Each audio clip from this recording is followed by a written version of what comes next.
January 2016, San Francisco International Airport. He had checked in alone. He had a PhD in biophysics, a job he had just quit at NASA, and a list of antibiotics he had bought from an overseas pharmacy. He had also brought in a small Tupperware container 8 gelatin capsules he had filled himself the night before, in his kitchen, using a mortar and pestle. He had not asked permission. He had not asked anyone. He was about to perform, on his own body, an experiment that no scientist had ever publicly attempted.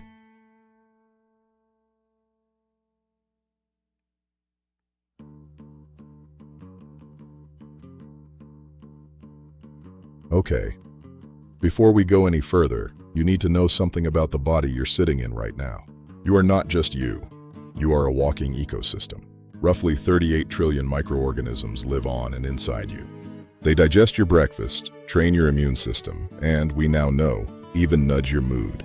And in 2016, one man decided he was going to swap his entire ecosystem out for someone else's. In a hotel, by himself, with no doctor, no IRB, and no plan B.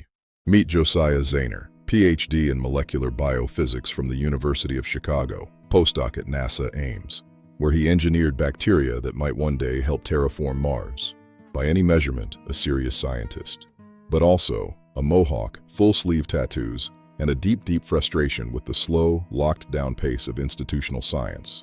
In January 2016, he walked out of NASA to grow a company called the Odin, which sells do-it-yourself CRISPR kits to anyone. He calls himself a biohacker. The community calls him a leader. The FDA calls him a problem. Zayner had been sick for years. Irritable bowel syndrome, chronic ulcers, daily diarrhea. Nothing stuck. He had also been reading. The scientific literature on the gut microbiome was, in 2015, just starting to catch fire. Researchers had shown that transplanting stool from healthy donors into patients with C. diff could cure them.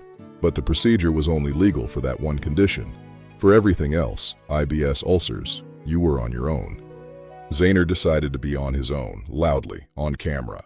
Here's what he did, and buckle up, because the rigor was both surprising and absent in roughly equal measure.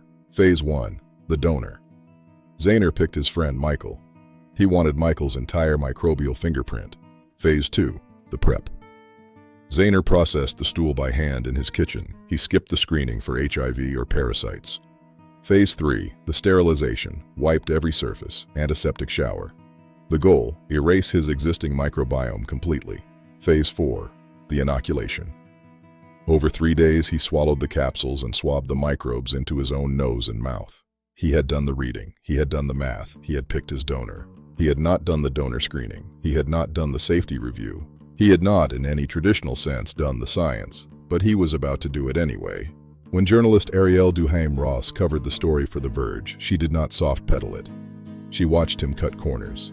Real microbiologists were unimpressed. Stanford's Elizabeth Bick put it bluntly: it's not going to work. Here's the thing the headlines mostly skipped. Zayner did not just take the capsules and call it a day. He had the samples sequenced at Argonne National Laboratory. The data said his gut microbiome had shifted toward Michael's. The new bacteria had taken root. He felt better. There was no peer review, but there was, undeniably, a signal. The science he was pointing at, the idea that microbes shape our health, was about to explode. Next time.